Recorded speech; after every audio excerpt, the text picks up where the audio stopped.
Estamos moi contentos de ser elexidos pola organización para estrear esta primeira cantiga dedicada ás Rías Medias.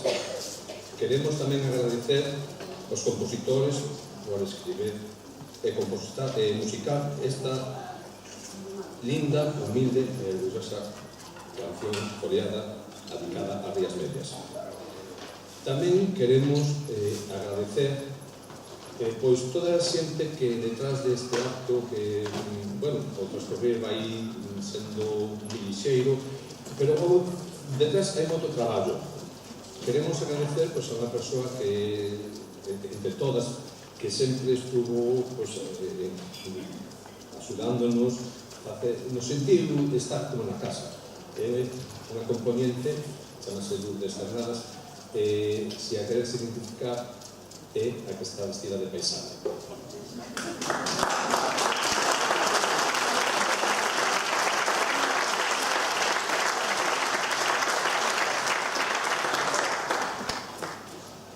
Bueno, como non podía ser, tamén queremos felicitarvos a todos vostedes por estar aquí nesta calorosa tarde. Moitísimas gracias.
Agora, un momentiño.